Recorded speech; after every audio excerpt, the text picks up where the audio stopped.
Hello प्यारे बच्चों, हम लोग पढ़ रहे हैं क्षारीय मृदा तत्वों के रासायनिक गुणधर्म। ठीक है, इंग्लिश में कहेंगे इसको chemical properties of alkaline earth metal, जिसमें से आज देखने वाले हैं सबसे पहले हम ऑक्सीजन के साथ अभिक्रिया रिएक्शन विथ ऑक्सीजन। ठीक है, जो अल्कलाइन अर्थ मेटल्स होते हैं ये ऑक्सीजन के साथ रिएक्ट करके क्या बनाते हैं। सबसे पहले देखते हैं अल्कलाइन अर्थ मेटल्स होते कौन से हैं। तो ये ग्रुप नंबर 2 में आते हैं।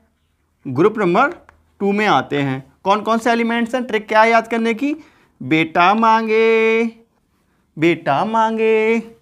कार स्कूटर बाप हो गए राजी। ठीक है, लास्ट वाला रेडियो एक्टिव एलिमेंट्स है तो इसको अलग से स्टडी करते हैं, तो इसको अभी नहीं लिखेंगे हम लोग। ठीक है बेटा, देखो यहाँ पर ये जो एलिमेंट्स हैं ये ऑक्सीजन से क्रिया करके बनाता है मोनो ऑक्साइड। सभी क्या बनाते हैं, मोनो ऑक्साइड बनाते हैं।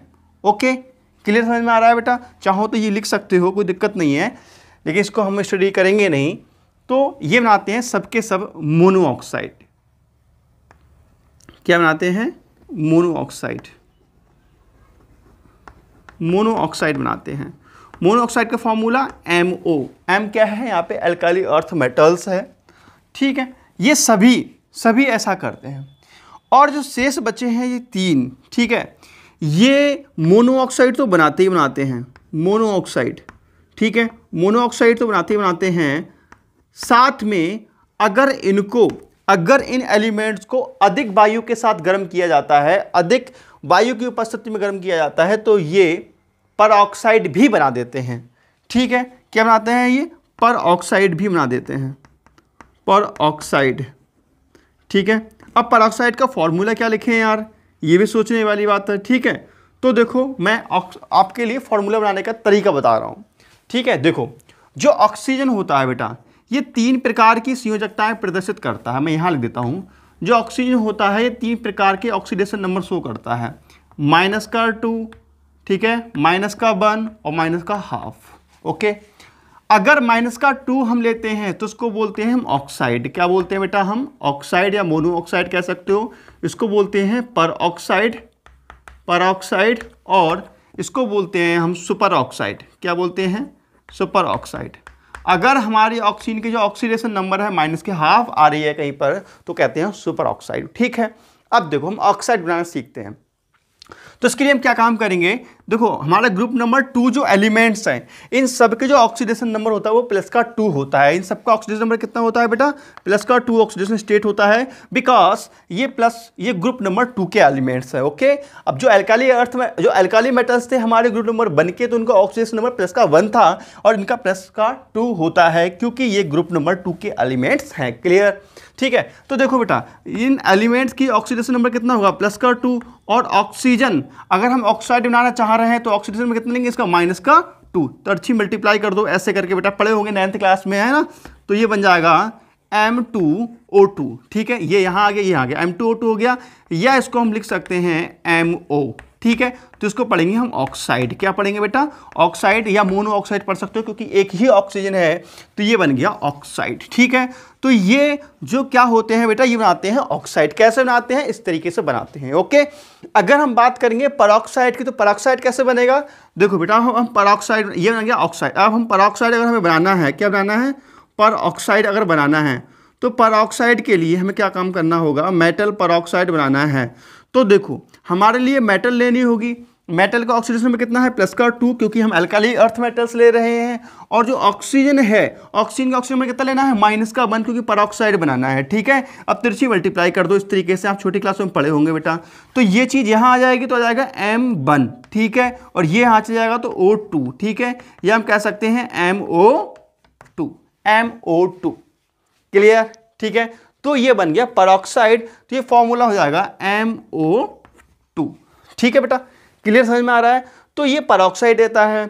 अब ये जो एलिमेंट्स हैं ये बेटा सुपर ऑक्साइड नहीं देते हैं। ठीक है, तो ये सुपर ऑक्साइड नहीं देते हैं, तो ऊपर वाले 3 क्या देते हैं, मोनो ऑक्साइड देते हैं या ऑक्साइड देते हैं। और जो नीचे के 3 हैं ये मोनो ऑक्साइड तो देते ही देते हैं। अगर इनको वायु की अधिक मात्रा में साथ गर्म किया जाता है या जलाया जाता है तब ये पर ऑक्साइड भी देते हैं, या हम कह सकते हैं मेटल पर ऑक्साइड भी देते हैं। ठीक है, इतनी बात समझ में आ रही है। चलो इसको नोट करो, उसके बाद इसको हम अलग अलग करके लिख के दिखाते हैं आपके लिए कैसे कैसे ये बनते हैं। ठीक है बेटा, नोट करो उसको फटाफट। जैसे अभी हमने आपको बताया कैसे कैसे ये बनते हैं। ठीक है, तो देखो जैसे कि एक तो बनाता है ये VeO, ठीक है, बेरियम ऑक्साइड। तो बेटा मांगे कार स्कूटर, बाप हो गए राजी। ठीक है, तो क्या बनता है बेटा, VeO बनता है, MgO भी बनता है, CaO भी बनता है, ये भी बनता है और ये भी बनता है। इतने सारे ऑक्साइड बन जाते हैं अगर हम ऑक्सीजन के साथ रिएक्ट कराते हैं तब। ओके, ठीक है, तो देखो बेटा ये जो है ना, ये होता है एम्फोटेरिक। कैसा होता है बेटा, ये एम्फोटेरिक नेचर का होता है। ठीक है, उभयधर्मी कहते हैं हिंदी में। ये उभयधर्मी प्रकृति का होता है, ध्यान रखेंगे इस चीज को। ठीक है, इसका अगर नेचर देखा जाए तो बेटा ये वीक, ठीक है, ये वीक बेस होता है, ये वीक बेसिक प्रकृति का होता है। ठीक है, क्षारीय प्रकृति का होता है, हल्का क्षारीय होता है। और ये बेसिक प्रकृति का होता है बेटा, ये भी बेसिक प्रकृति का होता है।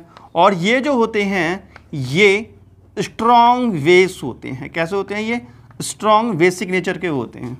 ठीक है, स्ट्रॉन्ग बेसिक नेचर के होते हैं। ओके, स्ट्रॉन्ग बेसिक नेचर का होता है। ठीक है, अगर हम ऊपर से नीचे देखें, इसमें ऊपर से नीचे देखें तो देखो ऊपर वाला एम्फोटेरिक है। ठीक है, मतलब कम क्षारीय प्रकृति का है, और नीचे वाला बहुत अधिक स्ट्रॉन्ग बेसिक है। ठीक है, तो ऊपर से नीचे हम देखें तो इसकी बेसिसिटी बढ़ती है, या हम कह सकते हैं ऊपर से नीचे आने पर इनकी जो क्षारकता है वो बढ़ती है। क्लियर? ठीक है, इस पॉइंट को हम लिख भी सकते हैं, इस तरीके से लिख सकते हैं बेरियम ऑक्साइड, बेरिलियम ऑक्साइड। ठीक है, अब यार ये कंफ्यूजन रहता है, इसको बेरिलियम ऑक्साइड पढ़े या बेरियम ऑक्साइड पढ़े, है ना, इसमें और इसमें। अभी समझाएंगे कंफ्यूजन कैसे दूर करना है। ठीक है, तो बेरिलियम ऑक्साइड से बेरियम ऑक्साइड तक बेसिक प्रकृति, ठीक है, बेसिक नेचर बढ़ता है। ठीक है, इंक्रीज होता है। ठीक है, अब हम आपको बताएंगे ट्रिक कि आखिर VeAO को, ठीक है, मतलब बेरिलियम ऑक्साइड और बेरियम ऑक्साइड के नाम कैसे याद है, बड़ा कंफ्यूजन होता है इस चीज में यार, है ना। तो देखो जैसे VeO, ठीक है, या VE और VA, ठीक है, देखो बरेली की स्पेलिंग देखिए, आपको बरेली पता ना, बरेली, तो इसमें होता है VEARILLY, बरेली। बरेली में BE आती है, बरेली में क्या आता है, VE आती है। BE दोनों में कॉमन है, ठीक है, और इसमें L आ रहा है बरेली में, VE से बरेली, तो इसमें बोलेंगे बेरेलियम। क्या बोलेंगे इसको बेटा, हम बेरेलियम बोलेंगे, बेरेलियम कहेंगे इसको। ठीक है, और इसमें BA का मतलब बेर भी होता है, बेर क्या होता है, बेर, इसको हम बोलेंगे बेरियम। क्या बोलेंगे इसको, बेरियम। कंफ्यूजन दूर हो गया। VE मतलब बरेली, बेरिलियम, ठीक है, तो ये बेरिलियम ऑक्साइड हो गया और ये बेरियम ऑक्साइड हो गया। तो बेरिलियम ऑक्साइड से बेरियम ऑक्साइड तक इनका जो बेसिक नेचर होता है वो इंक्रीज होता है। ठीक है, और मैं एक काम क्या होता हूँ बेटा आपके लिए, देखो जैसे VeO है, ठीक है, MgO है, और CaO है, SRO है, ठीक है, SRO और VaO। अगर हम देखें इनका नेचर, वैसे देखें बॉन्ड के नेचर में, तो बेटा ये होता है कोवलेंट नेचर का। कैसा होता है, ये कोवलेंट बॉन्ड होता है इसके अंदर, ये कोवलेंट होता है। ठीक है, और ये जो होते हैं ये आयनिक नेचर के होते हैं। कैसे होते हैं ये, इनके अंदर आयनिक बॉन्ड होते हैं। ठीक है, आप कहोगे सर जी इतनी बातें क्यों बता रहे हो, अरे यही तो काम किए, यहाँ पेपर में पूछता है कि निम्न में से कौन सा कोवलेंट नेचर रखता है या सहसंयोजी लक्षण रखता है। ठीक है, तो देखो ऑब्जेक्टिव में दिया होगा VeO, MgO, CaO और मान लीजिए NaO ऐसे दिया हुआ होगा। ठीक है, Na2O पूछेगा बताओ इनमें से कौन सा सहसंयोजी लक्षण रखता है, संयोजी लक्षण रखता है या फिर कोवलेंट नेचर रखता है। ठीक है, तो VeO, इस बात को याद रखेंगे, इसको सहसंयोजी बंध भी कहते हैं। ठीक है, या सहसंयोजक बंध भी कहते हैं। तो मुझे लगता है इतनी चीजें आपको क्लियर हो गई होंगी, इतने नोट कर ले अच्छे से। अब हम बात करेंगे नाइट्रोजन से अभिक्रिया की, नाइट्रोजन से अभिक्रिया होती है तब क्या होता है। ठीक है, तो रिएक्शन विथ नाइट्रोजन। ठीक है, नेक्स्ट है बेटा reaction with reaction with nitrogen, reaction with nitrogen करा लो रिएक्शन नाइट्रोजन से यार, अब देखते हैं क्या बनता है।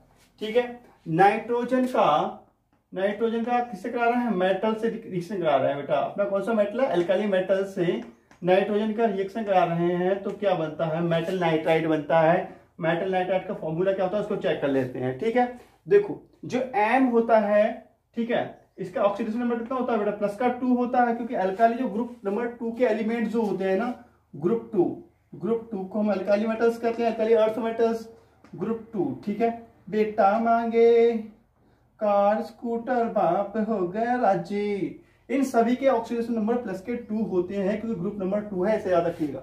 ठीक है, तो इसका प्लस का 2 ऑक्सीडेशन नंबर है और नाइट्रोजन का होता है माइनस का 3। 3 मल्टीप्लाई कर दो बेटा, तो क्या आ जाएगा, देखो ये हो जाएगा M3, ये आकर इधर हो जाएगा M3 और ये इधर चला जाएगा, तो M3N2 कंपाउंड बन गया। इसको बोलेंगे हम मेटल नाइट्राइड, ये मेटल नाइट्राइड कंपाउंड बन के आया है। ठीक है, तो कहने का मतलब ये है कि जब अल्काली अर्थ मेटल्स नाइट्रोजन के साथ रिएक्ट करते हैं तो मेटल नाइट्राइड बनता है। ठीक है, तो अगर हम इसकी क्रिया कैसे कराएं, नाइट्रोजन की क्रिया करा दें Ve से करा दें, तो क्या बनेगा Ve3N2। ठीक है बेटा, यहाँ M की जगह क्या करेंगे Ve, तो Ve3N2 ऐसे Mg3N2 and Ca3N2 and Sr3N2 and Va3N2। खास बात यह है कि ये जो होता है ये कोवैलेंट नेचर रखता है। कैसा होता है बेटा, ये कोवैलेंट नेचर का होता है, और खास बात ये है ये वाष्पशील भी होता है। कैसा होता है, ये वाष्पशील होता है। ठीक है, वाष्पशील का इसलिए ठोस होता है, और बाकी ये जो होते हैं ये सारे के सारे आयनिक बॉन्ड रखते हैं या आयनिक नेचर के होते हैं। क्लियर, समझ में आ रहा है बेटा इतना आप लोगों के लिए। ठीक है, अब बात ये आती है कि भैया अगर इनकी हम पानी से क्रिया करा दें तो क्या होगा, ये जो कंपाउंड बनी है इनकी पानी से क्रिया करा दें तो क्या होगा। ठीक है, तो उस चीज के लिए भी देख लेते हैं बेटा, तो क्या होगा अगर ये पानी से क्रिया करते हैं तो क्या होता है।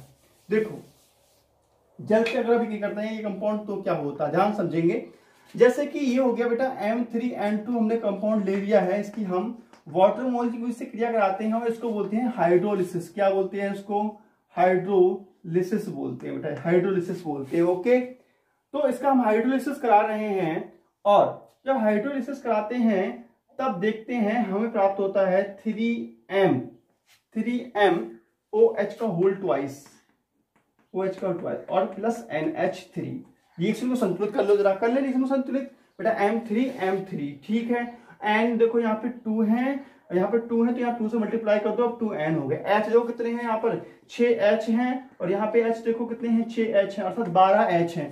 तो यहाँ पे अगर हम 6 लिख देंगे तो 6 दूनी 12H हो गए। ऑक्सीजन देखो 3 है तो ऑक्सीजन यहाँ पे सॉरी यहाँ ऑक्सीजन देखो बेटा 3 दूनी मतलब 6 ऑक्सीजन है, कुल मिला के यहाँ 6 ऑक्सीजन हो गया। ठीक है, ये रिएक्शन बैलेंस हो गई है। अब हम कह सकते हैं कि हमारे जो अल्काली अर्थ मेटल्स होते हैं वो सारे के सारे वाटर से रिएक्ट करके बनाते हैं मेटल हाइड्रोक्साइड। ओके, देखो बेटा एक आध एग्जांपल ले लेते हैं इसका। ठीक है, जैसे मान लीजिए Be3N2 की क्रिया करा रहे हैं आप 6H2O से, इसको बोलेंगे हाइड्रोलिसिस। क्या बोलेंगे बेटा, हाइड्रोलिसिस बोलेंगे। ठीक है, तो हमें प्राप्त होगा 3VeOH का होल ट्वाइस प्लस 2NH3। ठीक है, और ये भी एम्फोटेरिक नेचर का होगा। ठीक है, कैसा होगा बेटा, ये एम्फोटेरिक नेचर का होगा। ठीक है, ये एम्फोटेरिक नेचर का होगा। ओके, अब कराते हैं हम क्रिया, किससे कराएं बेटा, Mg3। ठीक है बेटा, मांगे Mg3, Mg कैसे लिख गया यार बिल्कुल संस्कृत भाषा में, Mg3N2 की क्रिया करा रहे हैं हम 6H2O के साथ, इसका हाइड्रोलिसिस होता है तो हमें प्राप्त होता है 3MgOH का whole twice plus 2NH3। Okay, तो इस प्रकार से ये रिएक्शंस होती हैं बेटा। ठीक है, तो मैंने जितना इंपॉर्टेंट था मतलब इस लेक्चर में सारी इंपॉर्टेंट चीज बताइए, IIT नीट के लिए और 11th क्लास के लिए बहुत काम की वीडियो है।